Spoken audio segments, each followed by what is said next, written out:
Straight into that, and boom! There it is. All right. And we are live. Hey guys, it's Ty from the Gaming Helm. And in case the title of the stream or the background couldn't give it away, it has been finally done. Dragon Ball Daima did it. After almost 30 years of the fans, of us waiting. Yes, Super Saiyan 4 is canon at last. We finally got our last wish. Akira Toriyama, his final gift to us before he passed away. Wow, thank you so much. This blew me away. It was literally 4 o'clock in the morning last night when it just randomly pops up on my news feed on Google, of all things, and I thought, no way. This is way too lucky for us fans. We're never usually getting this good, so naturally I checked it out, and Toei Animation, they confirmed, no, this is not bogus, this is not a fake leak or nothing like that. This is legit. Without spoiling anything, in Dragon Ball Daima, they made this canon. Super Saiyan 4 Goku. There's a couple of, aesthetic changes. No, the transformation doesn't immediately turn Goku into an adult. He still stays in his kid form, and that's okay. There's no problem with that. And he's got like really long, extended, mutton chop fists, like a gorilla. So they really want to embrace the Ozaru form of this transformation. Plus, a lot of people are starting to notice that, yes, this has a lot of similarities with the Limit Breaker Super Saiyan 4, with the glow, which also shares with the eyes, similarities with Super Saiyan 4, Super Saiyan God, right? Because remember, canonically, Daima takes place 3 years before Super Saiyan 4 starts with Battle of the Gods saga. So I guess even though, yes, we got Super Saiyan 4 at last, I guess that also means that it's going to be a weaker transformation than Super Saiyan God, because this happened years earlier. Now, I know this opens up a lot of plot holes, like why didn't he use Super Saiyan 4 against Beerus? He only ever went Super Saiyan 3. But I guess because if you watch the clip that's still available right now before, everyone gets it taken down, it looks like that Goku gets his transformation through a magic Zenkai boost from the old Namek what the hell's that guy named again? Zenma? Or whatever, the old Namek, who looks like he seems to know everything. He gives some sort of magic spell boost to Goku. So this might be a one-time transformation, magic-oriented. It grows his tail back. He gets Super Saiyan 4, and then he proceeds to fight the big bad of this series, which is cool and all. But honestly, I think this opens up a lot of plot holes. But you know what? At the end of the day, we the fans finally got what we wanted. GT is not canon yet. Probably never will. But Super Saiyan 4, this version of it, is canon now. And that's amazing. We the fans, we win again. Toriyama, thank you for that. It is just incredible. I am blown away. And honestly, I just cannot explain just how jacked and psyched I am. I am blown away. 4 a.m. in the morning, I should be going to sleep, and next thing I know, I'm wide awake like I just had a huge caffeine coffee booster. I don't even know if I could have gone to sleep. I had to, just calm down, do my research, make sure this is legit. It's official. It's been confirmed by Toei. This is a real deal. Wow. We've won, guys. We did it. Besides that, everything that comes after that, no idea. I have no idea how this series is going to wrap up. But the Daima, it started out, very kid-friendly. Hi back to you. Yeah, Kristin with a Y. Yep. Hi back. Welcome to the stream. And sorry if I'm delayed on getting responsive. There's probably a delay in the stream. My bad if that happens. Beyond that, where was I at? Yeah, the series of Daima started out very kid-friendly, but as the challenges increased, they still did the goofy joke gags, which was cool, but there were some scenes as every episode proceeded, they got a little bit darker, a little bit more serious. There was that scene where, the demon girl almost got crushed inside the ship because she wanted to jump back in and get the Dragon Ball, didn't want to lose it to that sea monster. Ethan C. Hi back. Welcome to the stream, buddy. And beyond that, I just like how it looks like now that we're getting towards the end of the series. It's going to be less kid friendly, but it's going to be way more, like legit. Not so much darker in tone, but it's serious, closer to Dragon Ball Z, and that's awesome because yeah, this is a big and serious moment. There's already been people, the other YouTubers, other content creators that have taken the scene and they're already putting the GT orchestral GT theme into it.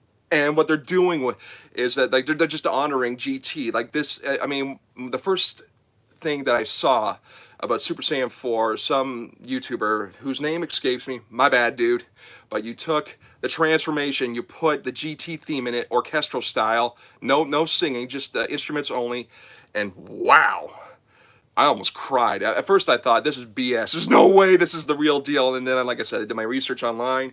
Toy confirms this is the real deal. What this means going forward, because I know this might open up a couple of plot holes, but maybe by the end of Daima they'll explain that this is just a one-time transformation, that Goku will need the old Namek to give him the magic booster, which will never happen again. Because I know this guy, Zena? What's that old Namek? Ethan C, you subbed. Thank you. Appreciate that. Appreciate you. Thank you very much. Yeah, he looks like this guy, the old Namek. He seems to know way more than he's letting on. Like, he knew that Saiyans were capable of this transformation. Otherwise, why would he do this for Goku? And he looks like he's got his own little, his own little final angle he's going to work. It will not surprise me at all if he tries to assert himself as the new king of the Demon Realm. Maybe not for evil purposes, but there's still a chance. There might be a legitimate chance that he might like pull the bad guy at the last second card. We don't know yet, but we'll figure that part out as it goes. And beyond that, yeah. Keith won. Yes, we the fans won. Akira Toriyama, before he passed away, this is the last gift to us, and what a final gift. Love him. Thank you. We did it. We the fans, we won. Straight up. Damn straight we did. So naturally, I'm really excited about this. I wanted to initially do the stream horizontally, but I couldn't do the green screen to put, SS4 Goku right there. So because of that, I had to do vertical, but I wanted to show you, yeah, I've done my homework. I made sure I researched this as much as possible. Wow, what this does for Super, it does open up maybe some canon plot holes, unless there's some exposition towards the end. And yeah, plus it's almost like 100% confirmed at this point that yes, Super's coming back because there's 3 more sagas to wrap up. Moro, excuse me, Granola, and of course Black Frieza. How they're going to do that beats me. We'll see. But there's 3 things that the Dragon Ball Super series did that were not terrible, but stuff like a fan like myself couldn't help but notice. One was the inconsistent animation budget. It was always highs and lows. Very daunting, very immersion breaking sometimes. 2, there was a lot of filler, not just like filler episodes. That comes with the territory. That's been a thing since Dragon Ball Z. I have no problem with that. But during some of the fights, like in the Tournament of Power, the final saga of Dragon Ball Super, there was always a lot of filler in the middle of a fight. It's like it got to the point where I'm going, will you guys just shut up and start punching someone? This is a fight. There's not supposed to be full conversations. Kick some ass! And the third point that I wanted to make about Dragon Ball Super, there was, yes, Keith, hi, yep, I see you. If there's a delay between you typing and sending before I had a chance to read it, my bad. Yeah, Mia, you sent me some cheeseburgers and French fries. Okay, I love Mickey D's. I'll eat that, sure thing. I don't know what that means, but okay, thanks.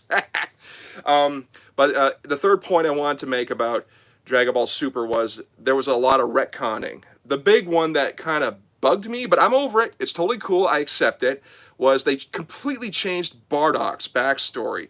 I know a lot of people will probably say, the OVA, Bardock, the father of Goku, was never canon to begin with, but scenes from that were put in Dragon Ball Z's anime.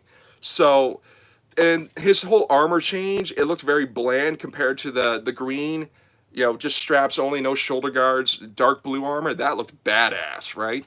So Bardock, his whole backstory changed. He got a bad hunch, so he decided to kidnap his son, stick him in a pod, and send him to Earth. Whereas originally he had no control over that. Goku was sent to Earth, and You know, he's got no psychic powers that can see the future. So, and that's just one of the big examples.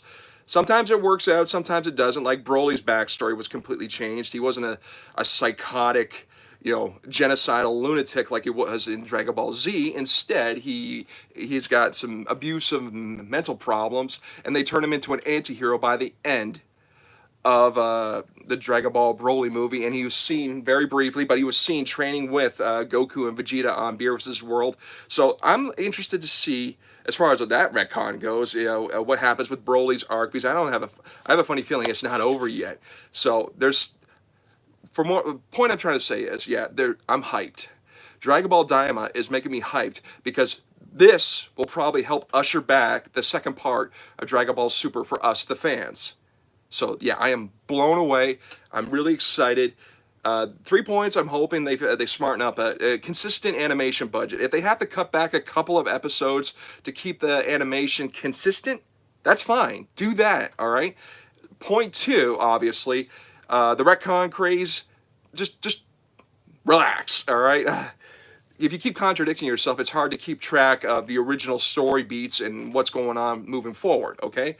And of course, part 3 would be animation, story beats with the retcons, as well as the fighting. No more filler in the middle of fights. If you want filler episodes to to round out, but I don't think you have to anymore because all 3 manga sagas are done. So you don't need to buy yourself time before the next issues come out. You got 3 sagas. You can go straight for it. So yeah, there's no more filler in the middle of a fight because like the whole Ultra Instinct Goku versus Kefla fight, like every in between every punch, every kick, every energy blast thrown. You're welcome, Keith. Thanks. You're welcome. Straight up, appreciate you. Yeah, every single attack, and all of a sudden they would stop to have a whole conversation. It's like, what? This is jarring. Knock it off. Again, you're welcome, Keith. So hopefully they, filler, retcon, animation budget, they fix that stuff. Hopefully, because the Dragon Ball Daima, the story consistently is good, start to finish. They straight up have a great animation budget. Amazing, start to finish. There was no points where I could see they cut corners. It looks great, start to finish, which is good.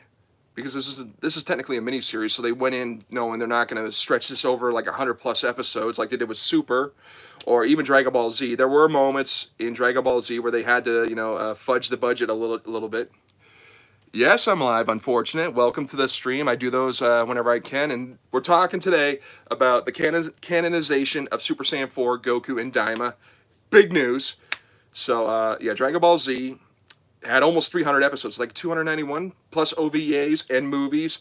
They had to obviously stick filler in that. But yeah, what they do with this part is it allowed to ask unrelated questions? Sure, ask away, for sure. If you got a question, fire away. So I'm hopeful though. This Daima got me hyped for this part 2 of Super because there's no more need for filler. The manga is all done, so they got the information. How was my Valentine's Day? Terrific. A little story beat about me. My wife and I, we actually got married on Valentine's Day, so that's a twofer for me. That's how you get married. Bye. I'll be back in 30 minutes probably, Ethan. I have to shovel snow. Yeah, same here. Got to get shoveling after we're done here because we're going to get buried otherwise because the snowstorm outside here in Ontario. Don't know where you are, Ethan, but stay safe wherever you are. Yeah, we're going to get buried if we don't start shoveling a little bit. But anyways, yeah, Valentine's Day, my wife and I, we celebrated our 4th wedding anniversary. We went to Toronto, and we saw a show. Good times. And we also went to the Keg for dinner. So there you go. It's funny, I've only seen snow once in my life. Oh, okay. That's cool. I mean, some parts of the world don't even get snow. I get that. That's totally awesome. It could be a bit of a challenge, especially when snow hits the ground, turns everything to slush or ice. You don't got snow tires on, it might be the last roller coaster ride you ever take. You have to always be careful on the road, straight up. I'm so excited though. Anyways, so what Daima did, Dragon Ball Daima did, makes me hyped for part 2 of Super. What they do next?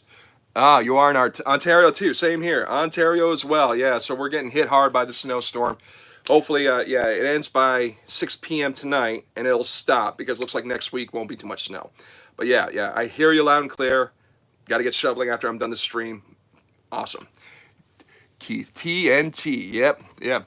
TNT, I'm dynamite. Just kidding. But anyways, I've always liked shows.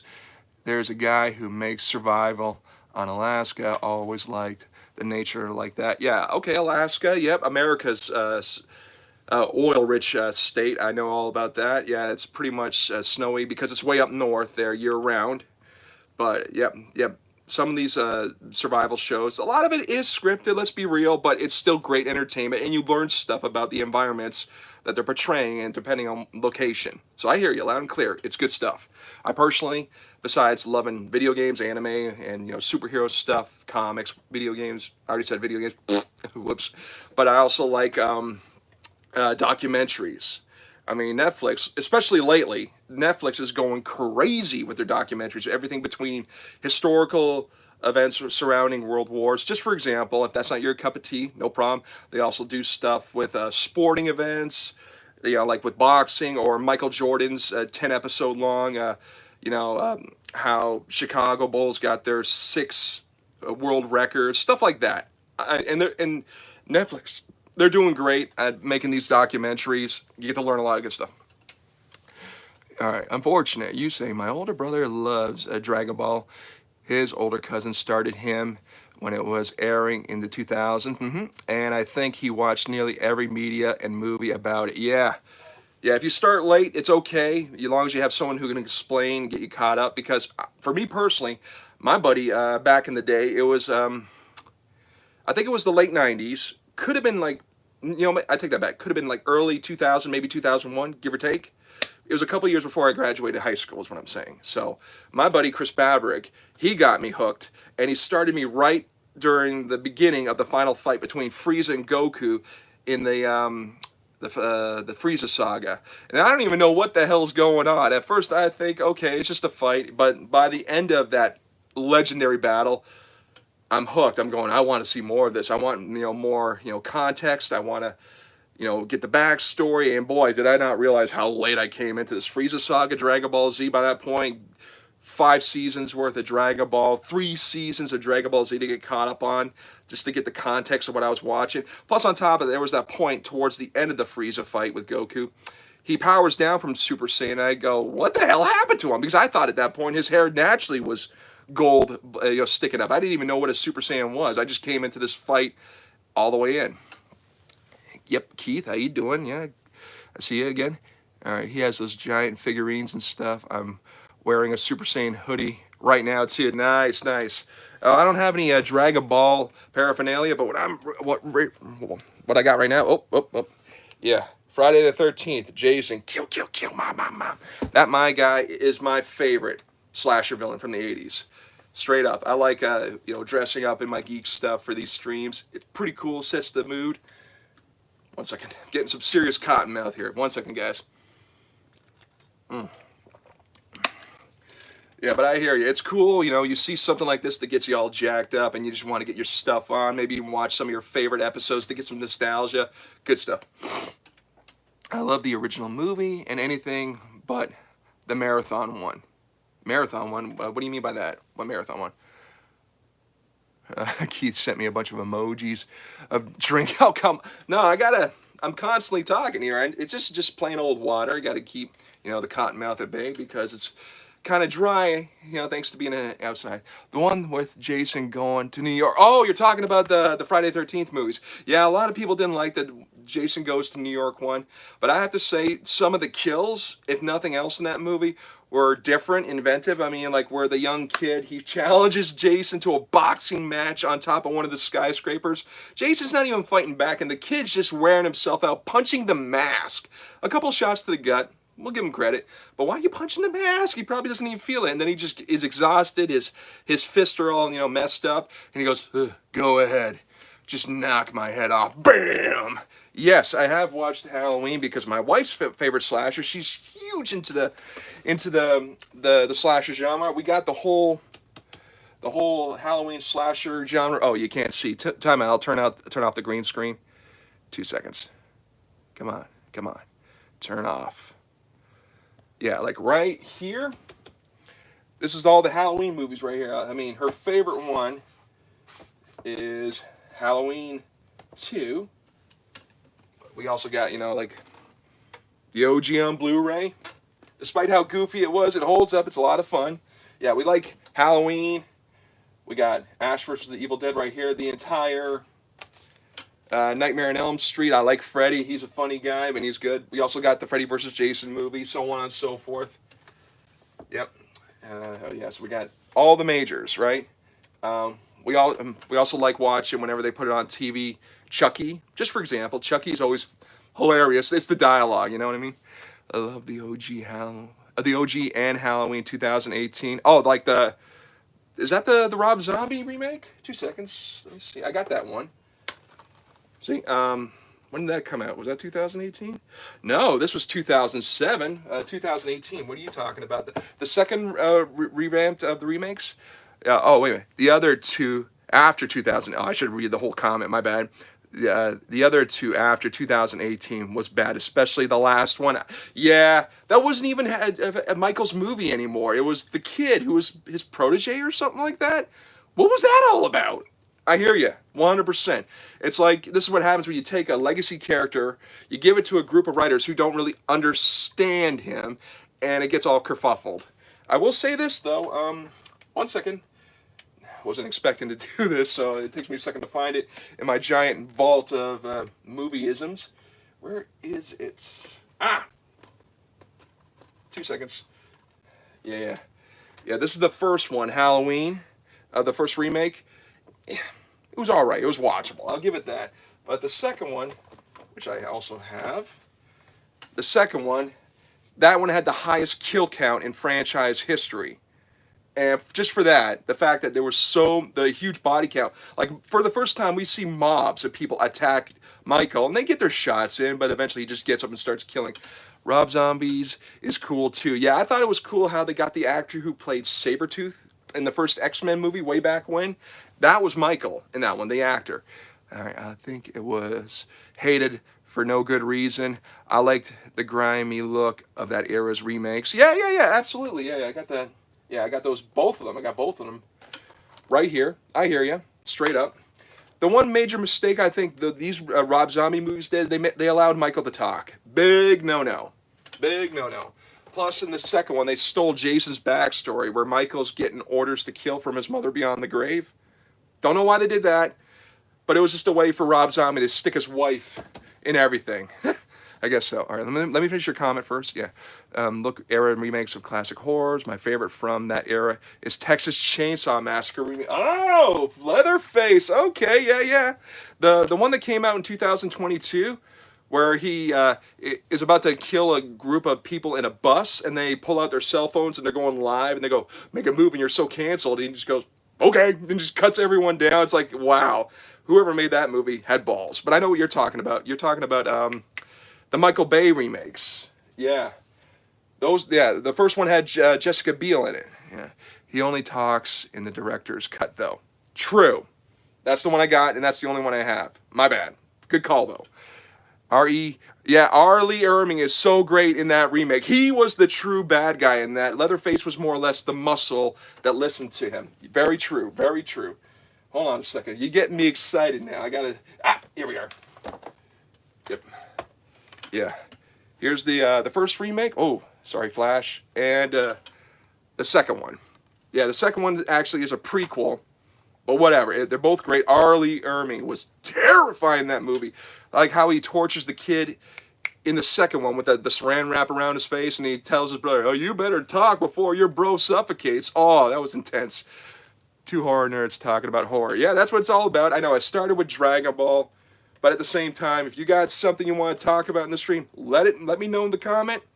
We'll talk. Absolutely. No sweat there. Yeah, I got a bunch of stuff here. As far as modern day horror, right here is the Conjuring series. And over here, I like the Conjuring, don't get me wrong, but I prefer Paranormal Activity. It's just something really spooky about the whole camera perspective. Maybe it's because the Blair Witch Project scared the hell out of me when it first came out. I was a kid back then.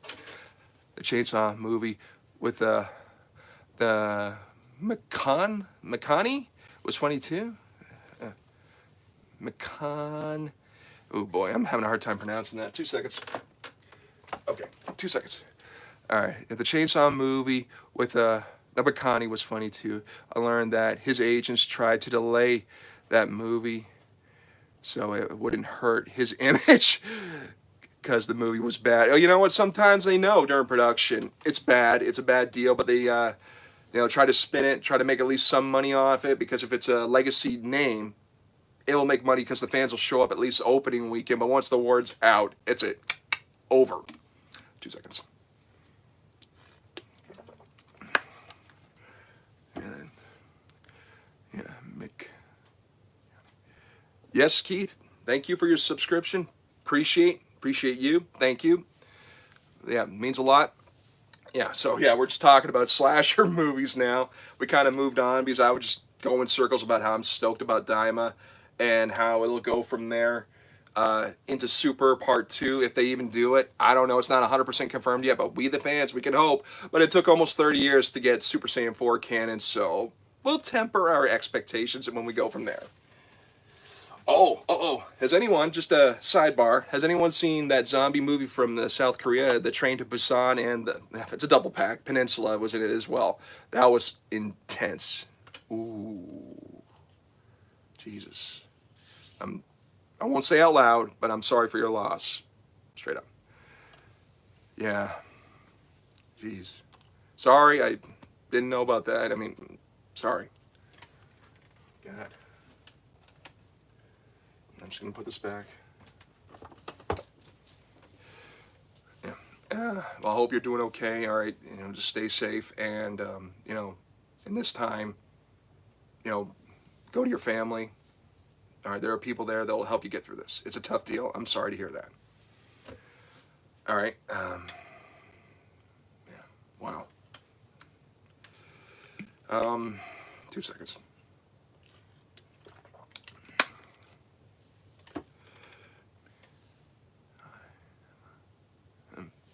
Sorry to hear that, Keith. Like I said, I'm not a professional or anything like that, so the best thing I can say is just go to your family, be around people that'll help support you and get you through this rough time, okay? For real. I'm sorry to hear that. Anyways, yeah. Beyond that, I guess I talked about all the bullet points that I wanted to cover. Yeah. Yeah. There are people, like even professionals, that could do a better job of helping you through this tough time. I'm sorry. Okay, so yeah, it's okay. Just go to the people that that know you, that you can trust. You're gonna get through this. I'm sorry that this happened. Okay. Anyways, yikes. Yeah, I'm sorry for your loss again. Just be strong. Okay. Anyways, covered all the bullet points that I wanted to go over, and I guess this could be a good spot to have any hobbies you like to share with us. Hobbies, well, besides collecting Transformers action figures for nostalgia purposes, every so often when I get a chance, my brother and I will play a Warhammer tabletop game, Horus Heresy or 40K, whatever, Kill Team, it's all good. In fact, without spoiling too much, a future episode is going to be a battle report for Warhammer, but because he lives like almost 2 hours away, we're trying to figure it out when we're going to meet and do a whole episode on that. But this was his idea. He's stoked on it, and he wants to do that. So, yeah, that's the idea in the future. Plus, like I said, I got always a bunch of ideas in the future of what we're going to do. I have my own custom D&D campaign inspired by a lot of media. Yep, a lot of people can get creative with D&D. I've seen, like on YouTube, when everyone does their live plays or whatever have you, they sometimes they'll incorporate sci-fi into it. It's crazy. And Ethan, yep, you're back, straight up. Good to have you back. Yeah, D&D, they've done crazy stuff because once you understand the rules and you can maybe modify and stick your own little setting, your own little campaigns into it. Yeah, I honestly think. Quick question to you, Unfortunate. Were you a fan of D&D before or after Stranger Things made it cool again. Just asking, just curious. Sadly, the friends I had who I played with kind of drifted away, and I'm stuck with tons of levels and dialogues I wrote for it. Well, you know what? You can always find in the D&D community a lot of people who will love. Yeah, I have a collection. Okay, you have a collection. Cool stuff, cool stuff. All right. Yeah. If you're just coming back, we were just talking about slasher movies earlier, but once the stream gets archived into the Helm's playlist or lives, whatever they stick it, you can watch the whole thing or the story beats that you might have missed. Again, we talked about in this stream, good stuff, good interaction with the fans, people who wanted to show up. For the newbies who just subbed, thank you. I appreciate that and appreciate you. And we talked about, Dragon Ball Daima, Dragon Ball in general, really. Slasher stuff, D&D, hobbies, and all that stuff. I got into it by a group of friends who said I could be a good dungeon master. Yeah, if you got a creative imagination and a sense of storytelling, maybe some, charisma, and just a way of projecting a character like a dungeon master, like to really put that setting forward, totally get that. Yeah, because it's the Dungeon Master, essentially, that makes that game come to life, in my opinion. Not to mention the experiences the players have into the game, sure, but ultimately it has to be through the Dungeon Master that makes it go. And unfortunately, you say, I just loved writing and also game design history, so they had a blast story with cool level design. Yeah, there you go. That's half the fun. Yeah, like just creating your own version of that world. I get that, because once you do that, you become invested into it. Now, I've never played Dungeons and Dragons. Full disclosure, sorry, I haven't, but I get it. I understand how it's so cool because from an RPG element, this is like a game that requires like an investment of your personal time and your imagination, and that's what makes it really fulfilling.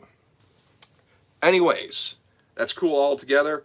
And yeah, like Dungeons and Dragons, they have D&D. They have a huge community. I'm pretty sure you'll be able to find a new party to play with. Maybe because I know a lot of people do it online through web cameras or something like that. I don't know if that kills the mood, but there are like options where you can find other people. Like there's probably pages on Facebook or something like that where you can find people. I'm sure it'd be no problem. My dungeons were like Dark Souls. Their words. Oh, that's intense. At the start, they go, oh boy, this is going to be fun. And then at the end, they have 0 potions and barely alive with 5 HP. Yep, that sounds like Dark Souls. Ours is fully custom made with its own lore and map that you did. Okay, cool. That sounds awesome. Maybe if you wanted to, hey, no pressure. If you don't want to, it's all good. But if you want to like put like a tutorial of your campaign, of what you were thinking and your map and whatever the story beats of your campaign on, I'd watch that. You got me interested. That sounds cool. So yeah, anyways, I think that's a good point right here because I traditionally just keep the streams at half an hour, but yeah, I think we're gonna just end it there. Chat stream like this was fun. Yeah, agreed. I had a good time. Yep, for sure, absolutely. And thank you everyone for showing up to this one. I think this was definitely the best, most positive, and successful stream to date. But we're gonna keep doing this. Good stuff. I'm not sure even what the next stream's gonna be about, but this one, the highlight of this one was definitely Super Saiyan 4 becoming canon, and then everything that happened from there. Because we don't have to stick on one topic. We can just talk about anything and everything. And Keith, again, sorry for that. I really am. Truly, in this time, I know I can't even imagine how difficult that would be, but there are people in your life, family, friends, go to them. They'll help you get through this, straight up, okay? And I wish you all the best. My heart goes out to you, for real. And as everyone else, including you, Keith, thanks a lot for tuning into this stream. And yeah, you all have yourselves a great day, and we'll see you soon. All right. I got shoveling to do. Excuse me.